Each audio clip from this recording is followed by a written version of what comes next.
Okay. नमस्कार, नमस्ते बच्चों। आज हम कोविड-19 के चलते हुए हम आज घर में बैठ के ऑनलाइन पढ़ाई कर रहे हैं और इस ऑनलाइन पढ़ाई में दिन पर दिन हमारी रुचि बढ़ती जा रही है, क्योंकि बच्चों का अच्छा सहभाग हर लेक्चर में दिखाई दे रहा है और आपको घर में बैठ के आपका ऑनलाइन अध्ययन 10वीं के बच्चों का बहुत ही अच्छा हो रहा है। तो आज हम ऑनलाइन शिक्षण माध्यमिक विभाग हिंदी माध्यम की तरह से हम आज विषय भूगोल कक्षा 10वीं के लिए चल रहा है ये लेक्चर और पाठ का नाम है, अभी हम जो पाठ देखने वाले हैं वह पाठ पर्यटन, परिवहन एवं संचार। जैसे कि अभी भारत और ब्राज़ील का हम भूगोल देख रहे हैं और ब्राज़ील और भूगोल के देखते देखते भूगोल में हमें ब्राज़ील और भारत के बारे में बहुत सारी जानकारी मिल चुकी है आगे के पाठों में। यह हमारा अभी अगला नेक्स्ट मतलब आखिरी पाठ है और इस आखिरी पाठ में हम पर्यटन, परिवहन एवं संचार। आपको इससे पहले आपको मैडम ने ब्राज़ील और भारत का पर्यटन और उसके साथ साथ ब्राज़ील में परिवहन इसका अध्ययन आपका हो चुका है। अभी हम आगे भारत का परिवहन और भारत और ब्राज़ील का संचार माध्यम किस प्रकार से विकास हो चुका है उसका इसके बारे में हम इस पाठ में जानकारी लेने वाले हैं। आपने इससे पहले अभी देखिए हम इस पाठ में जो जानकारी ले रहे हैं उपघटक है भारत का परिवहन और संचार, भारत और ब्राज़ील का।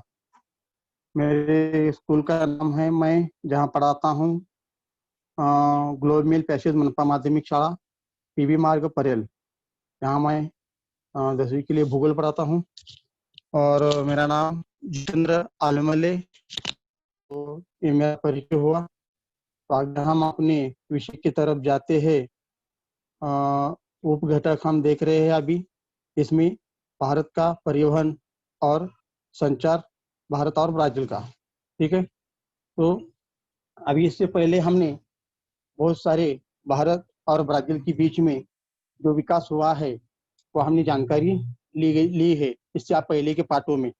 जैसे कि भारत और ब्राज़ील की कृषि होती है, मत्स्य पालन हो गया, खनन कार्य हुआ, ऐसे अनेक बातों के ऊपर हमने ध्यान दिया है और इस प्रकार से ब्राज़ील में किस प्रकार का उद्योगों का विकास हो चुका है, भारत में भी किस प्रकार से उद्योगों का विकास हो चुका है, ये भी हमने इससे पहले पाठों में देखा है।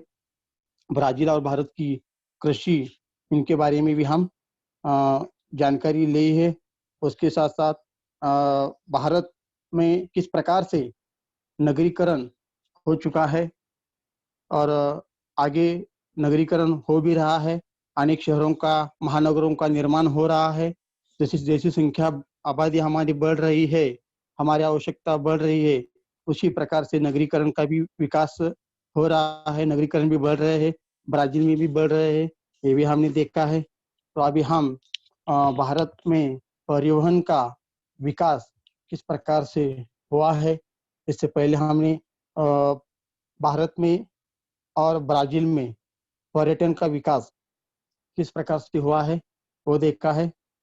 अभी हम ब्राज़ील में भारत में परिवहन का विकास किस प्रकार से हुआ है हम देखेंगे। यहाँ दो मानचित्र दिए हैं, आपको मैं दिखाऊंगा। तो यहाँ आकृति क्रमांक 9.10 और 9.11 के आधार पर कुछ हमें यहाँ प्रश्न दिए गए हैं कि वो मानचित्र देखकर हमें उस प्रश्नों को हल करना है और इसके बाद हम भारत में परिवहन किस प्रकार से उसका विकास हुआ है तो हम देखने वाले हैं। ठीक है, तो पहले हम भारत का राष्ट्रीय महामार्ग प्रमुख बंदरगाह यह मानचित्र से मित्रता करते हैं और निम्न प्रश्नों के उत्तर लिखने के लिए इस भारत का राष्ट्रीय महामार्ग एवं प्रमुख बंदरगाह और भारत का प्रमुख लौह मार्ग व हवाई अड्डे की जानकारी होनी चाहिए। ये दो मानचित्र देखने के बाद हम इस प्रश्नों के उत्तर दे सकते हैं। तो इसलिए पहले हमें इन प्रश्नों के उत्तर देने के लिए पहले हमें मानचित्र से मित्रता करनी पड़ती है। तो हम अभी मानचित्र देखेंगे भारत का राष्ट्रीय महामार्ग एवं प्रमुख बंदरगाह, उसके बाद भारत का प्रमुख लौह मार्ग और हवाई अड्डे। ठीक है, तो देखिए मैं आपको बता रहा हूँ भारत का मानचित्र, राष्ट्रीय महामार्ग एवं प्रमुख बंदरगाह, यह हमारा भारत का मानचित्र है।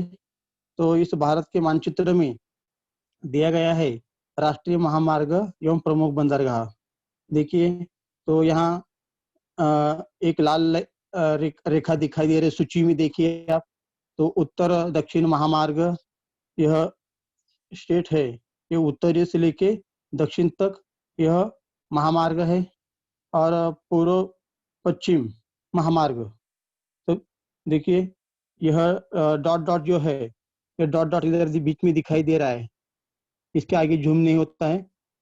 ठीक है, तो आपके सामने किताब होगा तो आप किताब में भी देख सकते हो। और स्वर्णिम चतुर्थ भुज महामार्ग, राष्ट्रीय महामार्ग और प्रमुख बंदरगाह, यह इस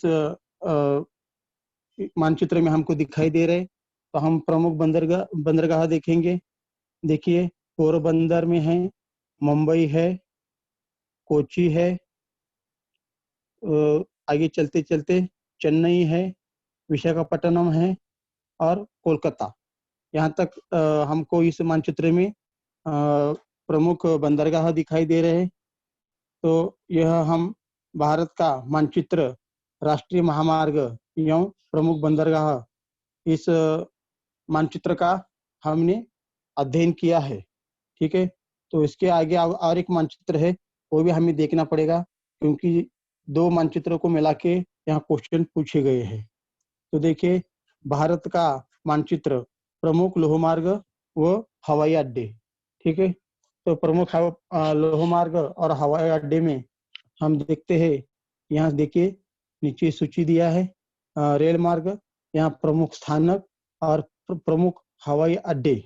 ठीक है, तो यहाँ हम हवाई अड्डे में देखेंगे तो उत्तरी में देखिए दिल्ली है, और आप थोड़ा महाराष्ट्र की तरफ आइए, इधर गुजरात में देखिए अहमदाबाद है, महाराष्ट्र में मुंबई पुणे है, उसके साथ साथ तमिलनाडु में या तिरुवनंतपुरम है, उसके बाद चेन्नई में है, कर्नाटका में बेंगलोर में है, इधर विशाखापट्टनम में है, और हावड़ा।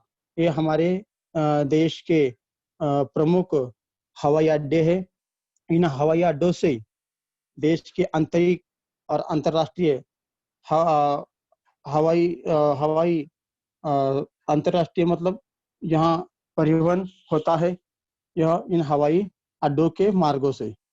तो हमने यह मानचित्र देखा है, और कुछ क्वेश्चन है, वो क्वेश्चन हम अभी आगे देखेंगे। तो देखिए मैंने आपको बताया था कि अभी निम्नलिखित प्रश्नों के उत्तर लिखिए, यहाँ उत्तर भी दे गए हैं। तो परिवहन के, पहला प्रश्न है, परिवहन के कौन से साधन मानचित्र में दिख रहे हैं। देखिए तो हमने आपको बताया, मैंने पहले मानचित्र में दिखाया कि परिवहन के कौन कौन से साधन हमको अपने देश में दिखाई देते हैं। तो हमें मालूम है कि परिवहन के जल मार्ग एक प्रमुख साधन है, महामार्ग है, लौह मार्ग है और हवाई अड्डे। यह हमारे भारत देश के परिवहन के प्रमुख साधन इस मानचित्र में दिखाए गए हैं। तो किस भाग में सड़क मार्गों का घनत्व अधिक है। देखिए तो कौन सी मार्ग में अपने देश में ज्यादा सड़क मार्ग का घनत्व है, जहाँ प्राकृतिक रचना अच्छी होती है और विस्तृत होती है, वहाँ सड़क मार्गों का बड़ी मात्रा में विकास होता है, घनत्व अधिक रहता है, जाल ज्यादा फैलता है उधर सड़क मार्ग का। तो इसमें आता है उत्तर का भाग और दक्षिण भाग। इन दो भागों में सड़क मार्ग मार्ग का घनत्व अधिक है। इसके साथ साथ हम देख रहे हैं कि किस भाग में रेल मार्ग सघन है।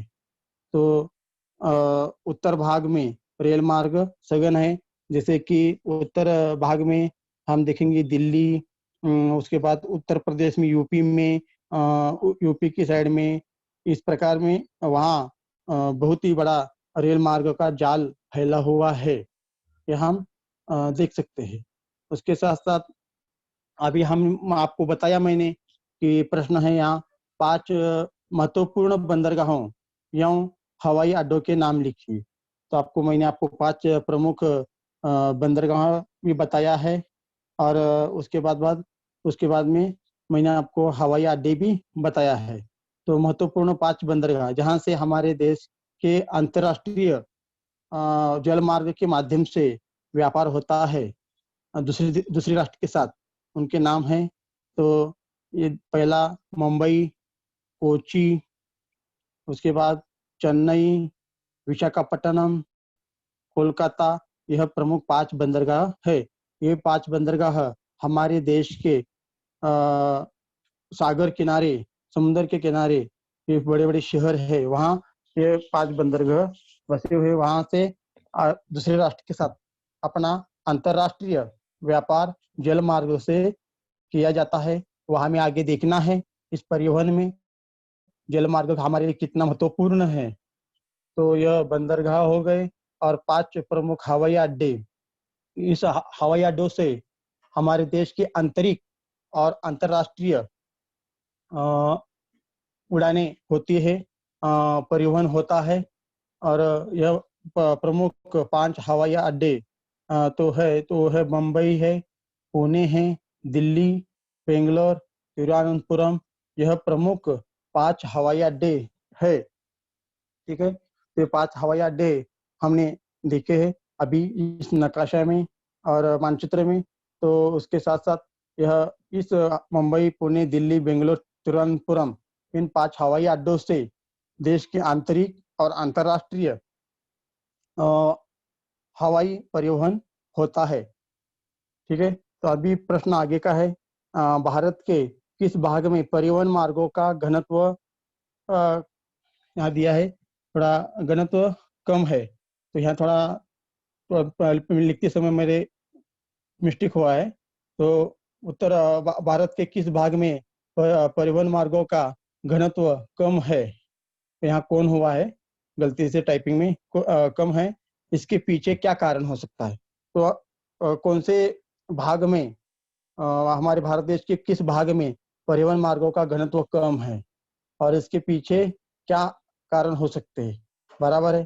तो नैसर्गिक आपत्ति, नैसर्गिक भूचाल, और उसके बाद पहाड़ियाँ हैं, हिमालय की घाटियाँ हैं, तो जंगल है, नदी है, इसके कारण थोड़ा दिक्कत आती है हमारे देश में परिवहन का विकास करने के लिए। तो उत्तर के अति तीव्र ढलान भाग में, जैसे कि उत्तराखंड में हम देख सकते हैं, और हिमालय के जो पहाड़ियाँ हैं पूर्व की तरफ, उस ईशान भाग में परिवहन का मार्गों का घनत्व कम है। उसके साथ साथ भारत के अति तीव्र ढलान भाग में और ईशान्य के भाग में हिमालय पर्वत की घाटियां फैली हुई है, इसलिए इस भाग में परिवहन मार्गों का घनत्व कम हुआ है। वहाँ विकास करने के लिए भारत सरकार को वहाँ दिक्कत आ रही है, फिर भी हमारी कोशिश जारी है। आप कभी जाते हो तो अभी भी वहाँ परिवहन जो होता है, उत्तराखंड हो, जैसे कि वैष्णो देवी हो, जम्मू कश्मीर की तरफ से हो, ऐसा अनेक वहाँ नैसर्गिक आपत्ति आती है, ओले गिरते हैं, बर्फ गिरता है वहाँ। उसके साथ साथ वहाँ अभी भी वाहतुक का साधन कम है, महामार्ग कम है, रास्ते महामार्ग कम है। तो अभी धीरे धीरे वहाँ विकास हो रहा है, और वहाँ अभी भी हमें परिवहन करने के लिए वहाँ गधों का, घोड़ों का, ऐसे अनेक पालतू प्राणियों का वहाँ इस्तेमाल किया जाता है, और अपना जो सामान है, बोझ है, या हमें वहाँ से तो उसके ऊपर बैठ के अभी वहाँ सफर की जाती है। तो वहाँ अभी पहाड़ियाँ है, इसलिए वहाँ इन रेल मार्ग हो, महामार्ग हो, रास्ते मार्ग हो, सड़क मार्ग हो, इसका विकास उस जगह पे कम हुआ है। तो ये नैसर्गिक जगह के कारण वहाँ इसका विकास कम हो चुका है। आगे देखेंगे भारत में परिवहन हम देख रहे हैं, तो भौगोलिक स्पष्टीकरण में हम अभी जाएंगे। तो भारत में परिवहन किस प्रकार से हुआ है, क्या क्या उसके परिवहन के ये जो अभी हमने देखा कि परिवहन के लिए क्या क्या हमारे देश में कौन कौन से बातों को देखा जाता है, ये हम देखेंगे। तो भारत में ब्राजील की तुलना में रेल मार्ग एवं सड़क मार्ग तंत्र अधिक सघन है। देखिए, इस पाठ में हम जो देख रहे हैं पर्यटन और उसके साथ साथ परिवहन और संचार के माध्यम में हमारा भारत देश ब्राजील से बहुत ही आगे है। ये हम इस पाठ में हम देख रहे हैं। जैसे कि अभी अभी चालू हुआ है हमारा भारत में परिवहन, तो भारत में ब्राजील की तुलना में रेल मार्ग का एवं सड़क मार्ग तंत्र का अधिक सघन है, मतलब अधिक ज्यादा घना जाल फैला हुआ है। और भारत में सड़क मार्गों से हर वर्ष करीब 85% यात्री परिवहन एवं 70% माल परिवहन होता है। कहाँ से? सड़क मार्गों से। जो महामार्ग बनाए गए हैं अभी आप देख सकते हो, जैसे कि हमारे 5-6 साल में कितना बड़ा सड़क मार्ग का जाल फैला हुआ है। बड़े बड़े महामार्ग बन चुके हैं। अलग अलग राज्यों के राजधानी को उस महामार्गों से जोड़ा गया है। जैसे कि हम देखेंगे बहुत सारे महामार्ग है, मुंबई से हैदराबाद, अहमदाबाद से आगरा, मुंबई से आगरा, ऐसे समृद्धि महामार्ग हमारे लिए सबके लिए अभी बेहतरीन एक उदाहरण है। समृद्धि महामार्ग, ऐसे अनेक बड़े बड़े महामार्ग महाराष्ट्र में और हर राज्यों में और पूरे देश के कोने कोने में गए हैं। जहां तक संभावना है यानी कि वहां तक बड़े बड़े महामार्ग अभी पहले जैसे 1 लाइन 2 लाइन नहीं है, 3 लाइन 4 लाइन ऐसे महामार्ग है। पहले हमें एक ही महामार्ग मालूम था जो कि हमें देखने के लिए मिलता था, वो मुंबई से पुणे मेगा हाईवे उसका नाम है। तो ऐसे महामार्ग नजर में रखकर भारत सरकार ने ऐसे अनेक महामार्ग का विकास किया है। इससे देश में अर्थव्यवस्था बढ़ने में उसकी सहायता होती है। तो सड़क मार्गों के माध्यम से अपने देश में 85% जनसंख्या यह यात्री परिवहन है, और यहाँ उसके बाद साथ साथ 70% भी माल परिवहन है। और रेल मार्गों के विकास के कारण यात्री एवं माल परिवहन सुलभ हो गया है। पहले ज्यादा रेल मार्ग नहीं थे। उसके बाद हमारा देश जैसे जैसे प्रगति करने लगा, और प्रगति करते समय यह रेल मार्ग का भी बहुत बड़ा मात्रा में सघन जाल फैला हुआ है। और इसका उपयोग हमारे देश के हर आम जनता को इसका उपयोग हो रहा है, क्योंकि वो सुलभ है। कम पैसे में हम समय पे जल्दी जा सकते हैं, और रेल मार्ग से बड़ी मात्रा में अभी माल वाहतुक और यात्री वाहतुक हो रही है। और दूर का सफर तय करने के लिए, दूरी पार करने के लिए इस रेल मार्ग का उपयोग बड़ी मात्रा में अपने देश में किया जाता है, क्योंकि अपने देश का विस्तार बहुत बड़ा है। इसमें जिस देश का विस्तार बहुत बड़ा होता है वहाँ रेल मार्ग अत्यंत उपयुक्त होते हैं। ठीक है, तो हमें आगे वो भी आगे देखेंगे। तो उसके बाद साथ साथ भारतीय अर्थव्यवस्था की वृद्धि हेतु रेल मार्ग का योगदान महत्वपूर्ण है। भारत में रेल मार्ग सदैव यात्री परिवहन का प्रमुख साधन रहा है। भारत के मध्य भाग में, उत्तर पूर्व राज्यों में और राजस्थान में रेल मार्ग का जाल विरल है। देखिए, जहाँ की भी देश की अर्थव्यवस्था मजबूत होने के लिए वहाँ के जो पायाभूत सुविधाएं हैं, तो वो पायाभूत सुविधाएं अच्छी तरह से मिलेंगी तो उस राष्ट्र का विकास हो सकता है। क्योंकि उस जगह पे हमारे देश की जनता, हम क्या करते हैं, टैक्स भरते हैं गवर्नमेंट को। तो वहां जाकर सुविधा मिलती है, थोड़ा टैक्स जमा अपने आप होता है। तो सरकार ने भी वही सोचा, और अपने पूरे देश में सड़क महामार्गों का और रेल मार्गों का बहुत ही बड़ा जाल फैला हुआ है, बहुत बड़ा विकास हो चुका है। जहाँ भारत देश की अर्थव्यवस्था का एक प्रमुख यह अच्छा वृद्धि का कारण यही है कि रेल मार्ग का योगदान बहुत ही बड़ा महत्वपूर्ण है। रेल मार्ग के माध्यम से अपने देश में अर्थव्यवस्था बहुत ही मजबूत हुई है और इसका फायदा हमें सबको हो रहा है। हमें अच्छा सुविधा भी मिल रही है, जैसे कि हम बराबर समय पे पहुंच सकते हैं माल वाहतुक के लिए, और कम पैसे में रेल मार्ग का यह प्रमुख साधन हो चुका है। और हमारे देश में कुछ भाग में यह रेल मार्ग का जो जाल है विरल फैला हुआ है। जहाँ वहीं अभी मैंने बताया कि ये सड़क महामार्ग भी उत्तर भारत में भी हमको हिमालय पहाड़ियों के उधर कम दिखाई देते हैं। तो उसी प्रकार से उत्तर पूर्व राज्यों में जो देखेंगे गंगटोक, आसाम राज्य में इधर अलग अपने पूर्व के राज्यों में वहाँ बहुत ही वहाँ एक नैसर्गिक कारण की वजह से वहाँ इस रेल मार्गों का विकास नहीं हो चुका है। ये भी हम देख रहे हैं। ठीक है, तो ये हम देख सकते हैं भारत के सड़क मार्ग एवं रेल मार्ग तो ऐसे आपको चित्र में दिखाई दे रहे हैं। तो ऐसे बड़े बड़े महामार्ग अभी हमको ड्राइविंग करने के लिए भी अच्छा लगता है, और कुछ हम बता सकते हैं कि हम इतने समय में वहां पहुंच सकते हैं, वहां आगे क्या हमें जहां जाना जाना है तो हम जा सकते हैं। तो ऐसी सुविधाएं मिलती है तो हम भी कहाँ भी अपने जो टैक्स है या टोल है तो टोल भरने के लिए पीछे हटते नहीं है। जैसे वही पैसा अपने देश के अर्थव्यवस्था में जुड़ा जाता है। और भारत सरकार ने वही सोचा कि ये 5-6 साल से ऐसे बड़े बड़े महामार्ग, सड़क महामार्ग निर्माण किए, और ये 3 लाइन 4 लाइन ऐसे महामार्ग निर्माण किए, और इसके कारण अपने देश की अर्थव्यवस्था में वृद्धि हो रही है। ये हमारे देश का प्रमुख परिवहन साधन है, सड़क महामार्ग और रेल मार्ग। और यहाँ देखिए रेल पटरियां, रेल मार्ग रेल मार्ग में अनेक विस्तार हो रहा है। पहले बहुत कम विस्तार था, खाली बड़े बड़े शहरों में कहाँ तो एक आध दो रेलगाड़ियां आती थी, मालगाड़ी हो, एक्सप्रेस मेल हो, सभी हमें तो मालूम है मुंबई का जो जीवन है, जो भी हम नौकरी के लिए बाहर पढ़ते जाते हैं वो हमारे लिए साधन ही वही है कि मुंबई लोकल, या हम लाइफ लाइन कहते हैं। तो उसी प्रकार से अपने कम समय में कम पैसों में हम अपनी दूरी तय कर सकते हैं और अपना समय पर काम जाके कर सकते हैं।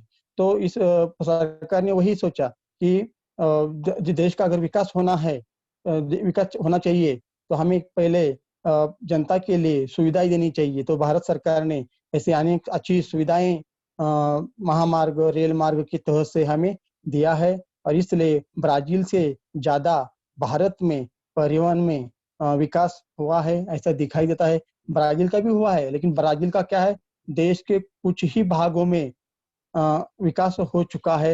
ये हमने पहले पार्ट में, इससे पहले 2-4 पार्ट में देखा है, चाहे वो नगरीकरण का विकास हो या अनेक तंत्रज्ञान का विकास हो, तो ये कुछ ही भागों में हुआ है। तो अपने देश में ऐसा नहीं है, थोड़ा अपने देश में क्या है, बहुत सारी जगहों पे यह महामार्ग रेल मार्ग का विकास हो चुका है। उसके बाद ये देखते हैं हम कि ऐसा इस प्रकार से और एक हमारा देश का सपना है वो चल रहा है कि बुलेट ट्रेन भी हम देख रहे हैं।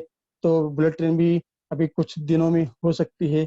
तो उसी प्रकार से उत्तर भारतीय मैदानी प्रदेश में रेल मार्गों का जाल अधिक है अधिक है। जिस देश का विस्तार अधिक होता है वो देश में दूर के अंतर पार करने हेतु रेल मार्गों का महत्वपूर्ण महत्व अधिक होता है।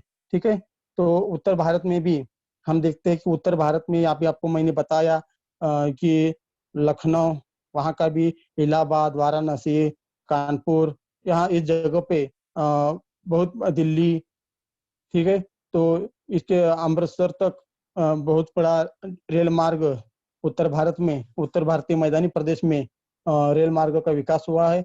रेल मार्ग फैले हुए हैं, अधिक जाल बसा हुआ है।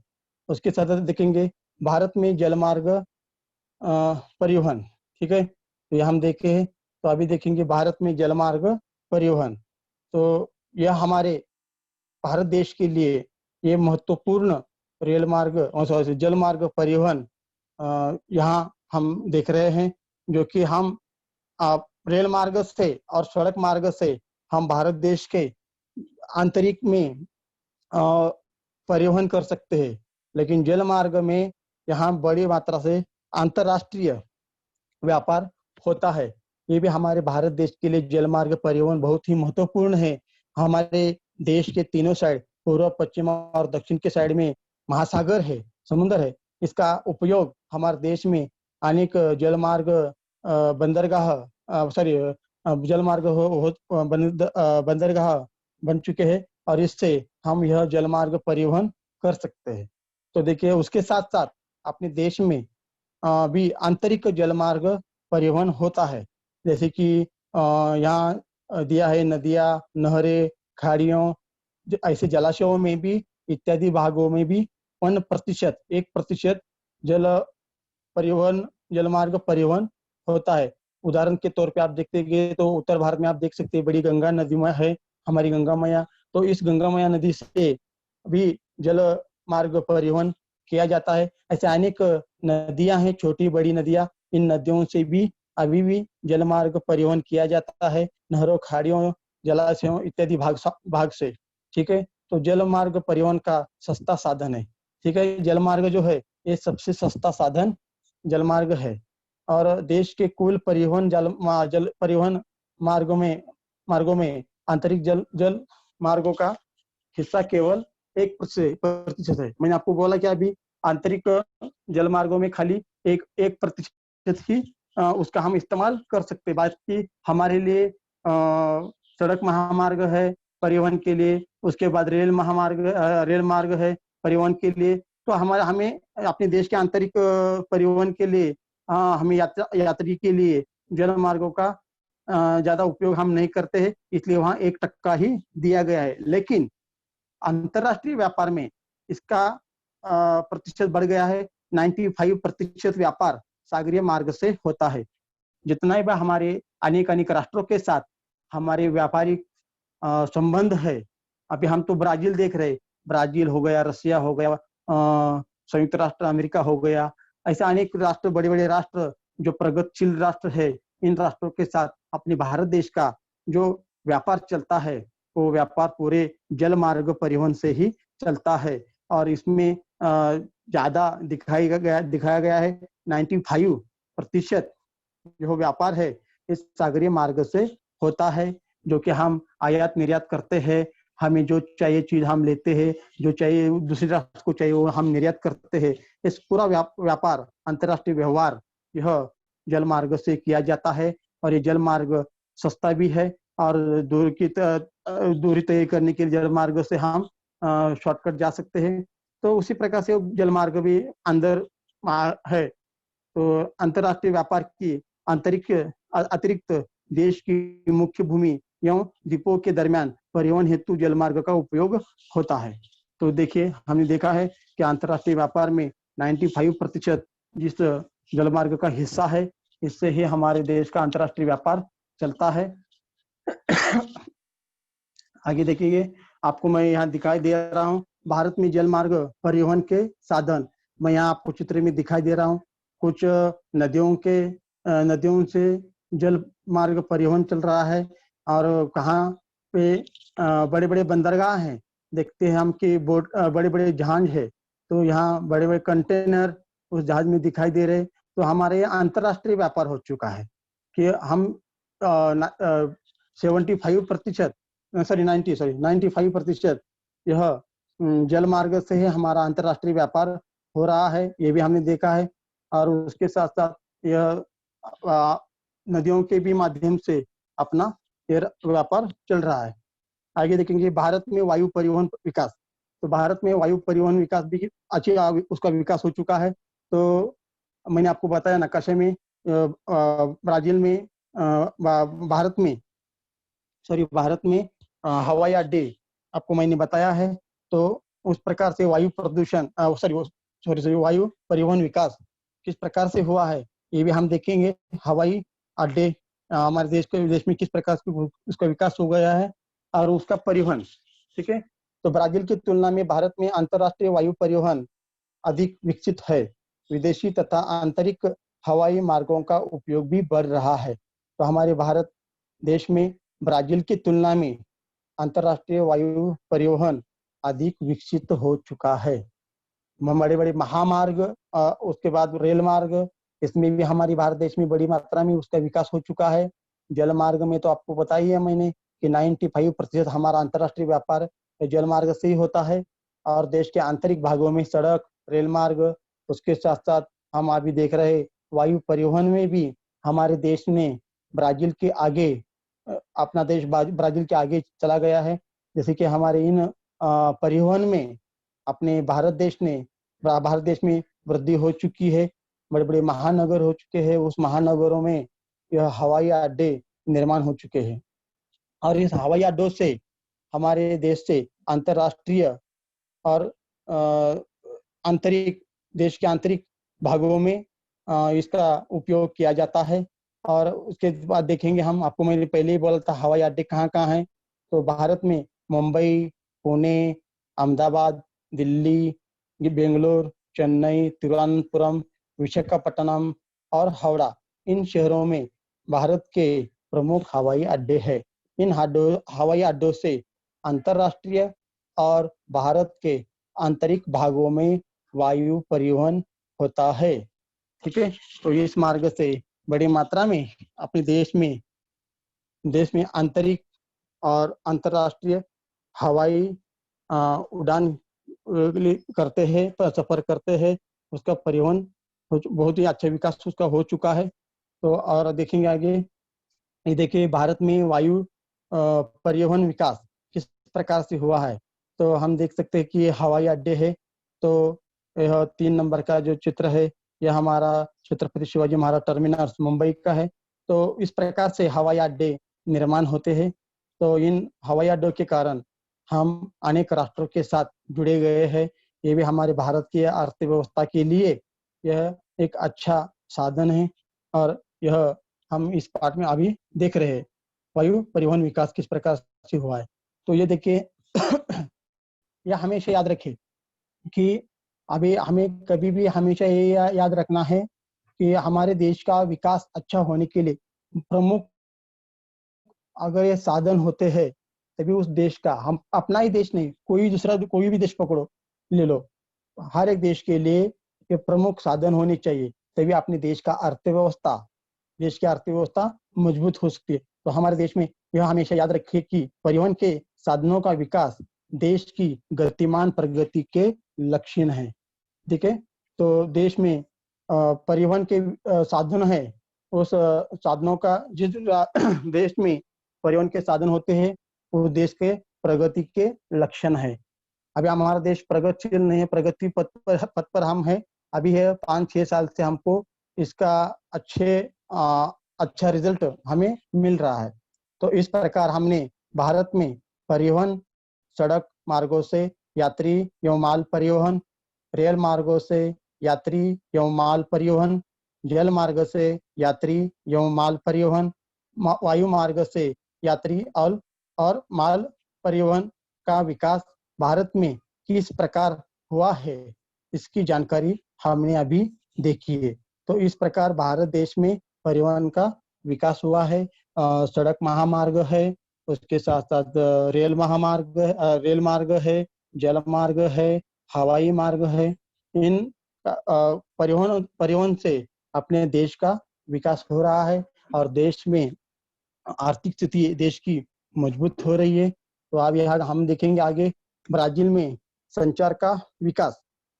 तो अभी ब्राजील में संचार का विकास हम देखेंगे, तो ब्राजील में किस प्रकार से संचार का विकास हो चुका है। संचार मतलब क्या? संदेश वहन। ठीक है, तो ब्राजील में दूरसंचार सेवा बहुत विकसित एवं कुशल है। ठीक है, तो इसमें दूरध्वनि, भ्रमण ध्वनि, दूरदर्शन प्रसारण, आकाशवाणी प्रसारण, संगणक एवं इंटरनेट का समावेश है। तो देखिए संदेश वहन की जो प्रमुख साधन है, अभी हम जी रहे हैं और अभी हम देखेंगे तो दुनिया में इस 15 साल में बहुत ही बदल हो चुका है। क्योंकि 15 सालों में अभी हर एक देश इस ब्राजील और भारत जैसे संचार में विकसित हो चुके हैं। और यह ब्राजील में भी दूरसंचार सेवा बहुत ही विकसित एवं कुशल हो चुकी है। अभी घर घर में दूरध्वनि है, भ्रमण ध्वनि है, दूरदर्शन प्रसारण देखते हैं हम घर में बैठ बैठ के। हमें दुनिया की खबरें मालूम होती है दूरध्वनि के माध्यम से, भ्रमण ध्वनि के, मोबाइल के माध्यम से, टेलीफोन के माध्यम से हम आपस में बातचीत कर सकते हैं, देख सकते हैं, या कोई भी संदेश है दे सकते हैं, संदेश भेज सकते हैं। उसके बाद आकाशवाणी प्रसारण से हम अपने न्यूज सुनते हैं, कोई गाने सुनते हैं। यह ये सब संगणक एवं इंटरनेट का समावेश है। अभी हम देख रहे हैं इस कोविड-19 में बहुत सारे जनता देश की, ब्राजील हो, भारत हो, कोई भी हो, वर्क फ्रॉम होम कर रहे हैं। इसका मतलब इसका ज्यादा उपयोग संगणक और इंटरनेट का समावेश उसमें आता है। इसके साथ अपना मोबाइल का भी उसमें उसका समावेश आता है।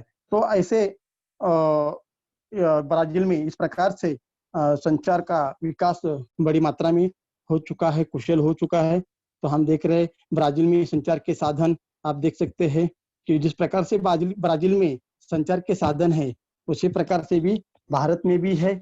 और भारत में भी खाली हमें यहाँ ज्यादा इतना देखने के लिए मिलता है कि ब्राजील से ज्यादा अपने भारत देश में इस संचार साधन का ज्यादा हम उपयोग करते हैं, क्योंकि हमारा देश भी बड़ा है, वो ब्राजील भी बड़ा है, लेकिन जनसंख्या के बात देखेंगे तो जनसंख्या भारत की ज्यादा है। इसलिए भारत की जनसंख्या में भी संचार का विकास हो चुका है।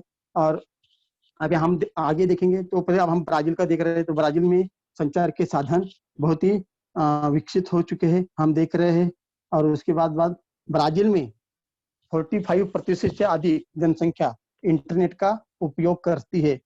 देखिए ब्राजील में 45% से अधिक जनसंख्या इंटरनेट का उपयोग करती है। इसके बदले में अपने देश में बहुत सारी जनता इंटरनेट का उपयोग करती है। इसलिए में भी हमारे भारत देश में भी संचार में बहुत ही विकास हो चुका है। तो 45% जनसंख्या यह इंटरनेट का इस्तेमाल उपयोग करती है। ब्राजील के दक्षिण मध्य भाग में दूरसंचार सेवाओं जैसी बुनियादी मतलब पायाभूत सेवाएं आधुनिक है। उत्तर भाग में लेकिन इन सेवाओं का विकास जनसंख्या के अभाव में सीमित रूप में है। देखिए हमने देखा है ब्राजील का कोई भी विकास, देखिए नगरीकरण हो या परिवहन हो या संचार में हो, जहाँ भी हो, ब्राजील में ज्यादातर विकास जो है ब्राजील के दक्षिण पूर्व भाग में ही ज्यादा विकास हुआ है, यह हमें दिखाई देता है। तो उसी प्रकार से संचार माध्यम में भी ब्राजील में इसी भाग में दक्षिण मध्य भाग में ही दूरसंचार सेवाओं का अधिक विकास हो चुका है। लेकिन उत्तर एवं पश्चिम भाग में इन सेवाओं का विकास कम हो चुका है, सीमित रूप में हो चुका है। ठीक है। तो प्रदेश की संरचना, उसका कारण क्या है? देखिए प्रदेश की संरचना, विस्तृत आकार, जनसंख्याहीन प्रदेश, घने वन इत्यादि समस्याओं पर मात कर दूरसंचार सेवा का विस्तार करना ब्राजील की अर्थव्यवस्था के लिए एक चुनौती है।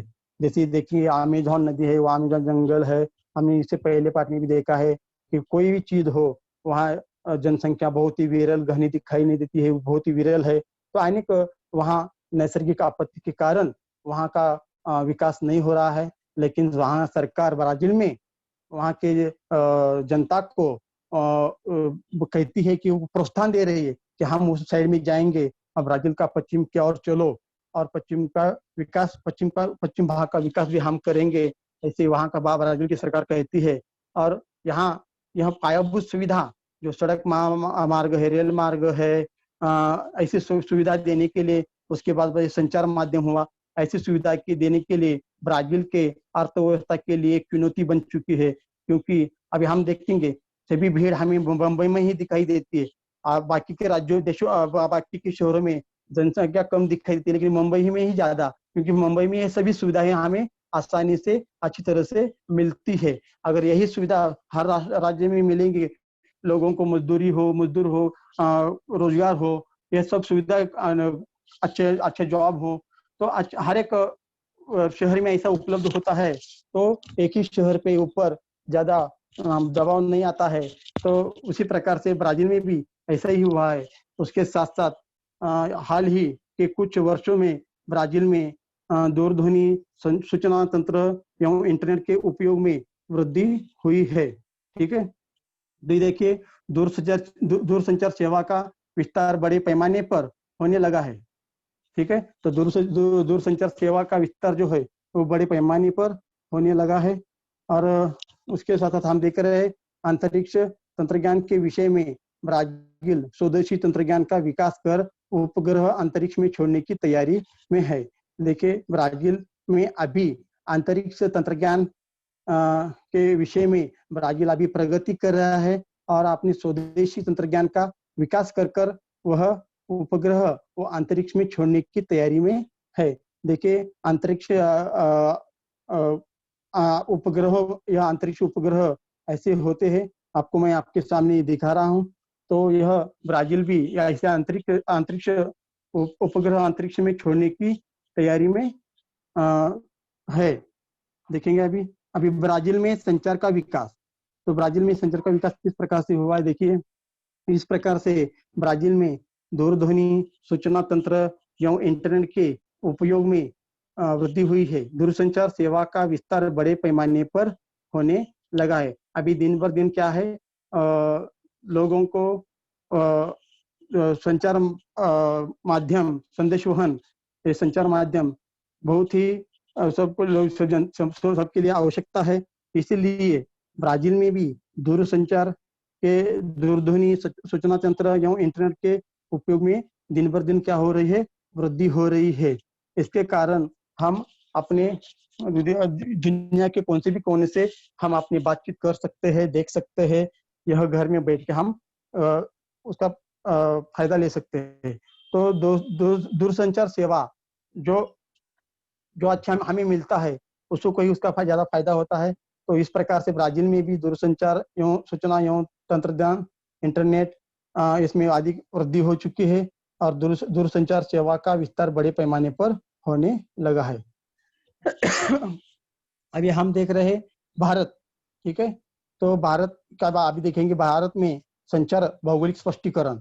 तो भारत में हम देख सकते हैं कि अभी देखा हमने ब्राजील की जानकारी लिया। अभी भारत में देखेंगे भारत का रेखांश विस्तार अधिक है। भारत के अति पूर्व एवं अति पश्चिम के छोरों में समय का अंतर करीब 120 मिनटों का है, किंतु भारत में केवल एक ही मानक समय है। भारतीय मानक समय 82° पूर्व रेखांश पर निश्चित की। यह देशांतर रेखा इलाहाबाद शहर के पास से गुजरती है। भारतीय मानक समय ग्रीनिच मानक समय से 5 घंटे 30 मिनट आगे है। तो ये हम देख रहे हैं। तो भारत स्थान एवं विस्तार। तो अभी जो हमारी समय का जो दक्षिण उत्तर दूरी यहाँ दिया है, उसके बाद ये हम जो मानक समय है हमारा भारत देश का 82° पूर्व भारतीय मानक समय देशांतर, यह हमारे देश से गई है, प्रमुख है और ये इलाहाबाद शहर से गई है। ठीक है, तो हम भारत में संचार माध्यम का विकास देखिए, भारत में संचार माध्यम का विकास किस प्रकार से हो चुका है। तो हम हॅलो हा सर, वेळ संपायला आलाय। हा बरं अजून किती संपायला वाटतं 10-35 झाले ना? हो, मग चालू ठेवू सर का बंद करू? घ्या ना सर, 5 मिनिटं घ्या। हो चालेल हो। तो भारत में संचार माध्यम का विकास।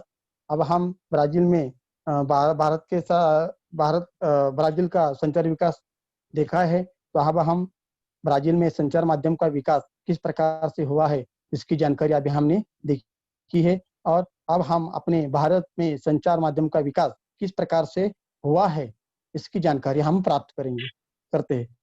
भारत में इलेक्ट्रॉनिक माध्यमों की प्रगति के कारण दूरसंचार उद्योग बुद्धिमान क्षेत्र बन गया है। अभी देखिए, भारत में इलेक्ट्रॉनिक माध्यम की प्रगति कारण दूरसंचार उद्योग बुद्धिमान क्षेत्र बन चुका है। पूरा आईटी पार्क हो चुका है। जैसे कि हम देखते हैं मुंबई, पुणे ऐसे शहरों में, चेन्नई हो, बेंगलोर हो, नोएडा हो, ऐसे महानगर बने चुके हैं। यहाँ वहाँ बड़ी मात्रा में यह इलेक्ट्रॉनिक माध्यमों की प्रगति हो रही है, हम देख रहे हैं। तो उसी प्रकार से भारत में भी यह संदेशवहन भारत में संचार का विकास बहुत ही अच्छा, ब्राजील से ज्यादा यहाँ अपने यहाँ देश में हो चुका है। ये हम देख रहे हैं इस चित्र के माध्यम से। उसके साथ साथ सूचना प्रौद्योगिकी एवं संचार माध्यमों के युग में संगणक, भ्रमण ध्वनि, इंटरनेट जैसी डिजिटल साधनों के बढ़ते प्रभाव के कारण यह क्षेत्र अधिक गति से बढ़ रहा है। देखिए, अभी हम कोविड-19 में देख रहे हैं कि सब लोग जो भी है, सबका देश देश रुका नहीं है, देश चल रहा है। लेकिन इस अनेक तंत्रज्ञान के माध्यम से, अनेक संचार माध्यमों के कारण और इंटरनेट जैसी डिजिटल साधनों के कारण अपना देश अभी भी आज ही अच्छी तरह से चल रहा है। और सबसे ज्यादा अभी मेरे को तो लगता है कि यह घर में बैठ के ही बहुत ही अच्छा वर्क फ्रॉम होम हम तो पढ़ाई तो कर रहे हैं, लेकिन अलग अलग जो अर्थव्यवस्था चलता है, कंपनियां हैं, IT कंपनियां हैं, ये सब अपने घर में बैठ के ही अपना सब व्यवहार कर रहे हैं। इसी इंटरनेट जैसी डिजिटल साधनों के बढ़ते प्रभाव के कारण ये क्षेत्र अधिक गति से बढ़ रहा है। और हम देख सकते हैं कि अपने सबके पास इंटरनेट है, मोबाइल है, स्मार्टफोन है, कंप्यूटर है। इसके कारण क्या है, देश की हमारी जो आबादी है, इस आबादी के देखते हुए हम भी अपने देश में इतनी सारी जनसंख्या होने के कारण और ये लोगों के पास भी ऐसी अनेक इंटरनेट से जैसी सुविधाएं, स्मार्टफोन, डिजिटल साधनों का बड़ी मात्रा में जनता भी क्या करे, उसका इस्तेमाल कर रही है। तो भारत का स्वदेशी तंत्रज्ञान में विकास किस प्रकार से हुआ है देखेंगे। देखिए, भारत का स्वदेशी तंत्रज्ञान में विकास अच्छी तरह से हो चुका है। भारत सर्वाधिक स्मार्टफोन एवं इंटरनेट उपयोगकर्ताओं का देश बन गया है। देखिए, ये तो हमें गए बार का भूगोल देख रहे हैं। अभी चालू में देखेंगे तो यहाँ गए गए साल मुझे जो हमारा सिलेबस चेंज हुआ तो वो तभी की जानकारी है। तो भारत यह हमारा सर्वाधिक स्मार्टफोन एवं इंटरनेट उपयोगकर्ता का देश बन चुका है। जैसे कि ब्राजील से ज्यादा अपने भारत देश में और इसके बाद दुनिया में भी अपना देश आगे गया है। स्मार्टफोन एवं इंटरनेट उपयोगकर्ताओं का देश बन चुका है। स्वदेशी तंत्रज्ञान के आधार पर बनाए गए उपग्रह एवं प्रक्षेपण तंत्रज्ञान के उपयोग से इस क्षेत्र में भारत का भविष्य उज्जवल हो चुका है। देखिए, भारत का स्वदेशी तंत्रज्ञान हम देख रहे हैं और भारत का स्वदेशी तंत्रज्ञान में हम देख रहे हैं, यह इसरो का पहला फोटो है, इसरो का मैंने लिया है। इस यान से हमारा देश अंतरिक्ष में उपग्रह छोड़ता है। ये उपग्रह है और ये पूरा दुनिया का इंटरनेट जाल कैसा फैला हुआ है, ये आपको मैंने यहाँ दिखा है। तो इसमें अपने भारत देश ने बहुत ही अच्छी प्रगति की है, ये हम मान सकते हैं। और ऐसी प्रगति में भारत हम अपना ब्राजील से भी आगे है, ये हमें देखने के लिए मिलता है।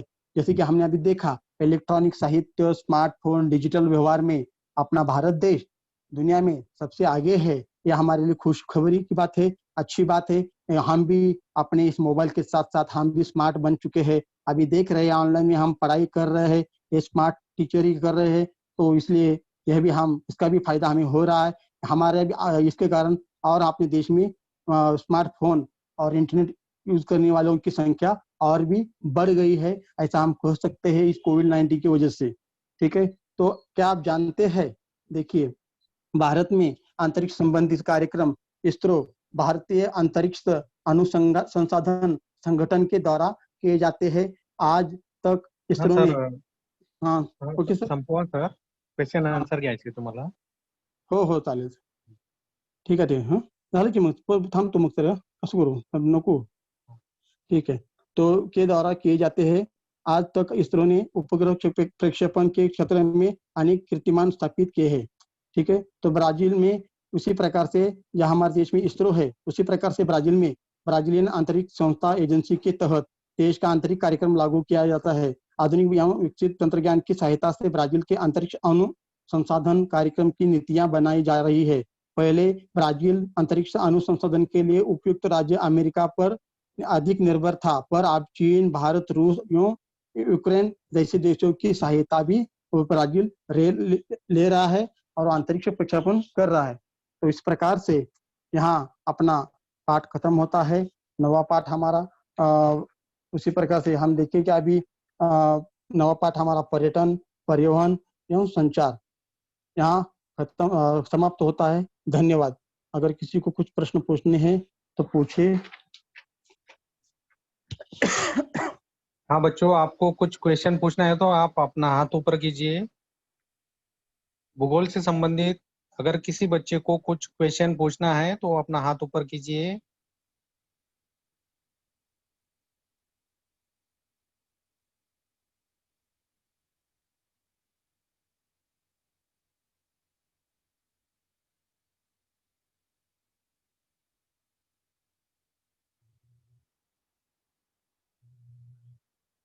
भूगोल से संबंधित अगर किसी को कुछ क्वेश्चन पूछना है बच्चों तो अपना हाथ ऊपर कीजिए।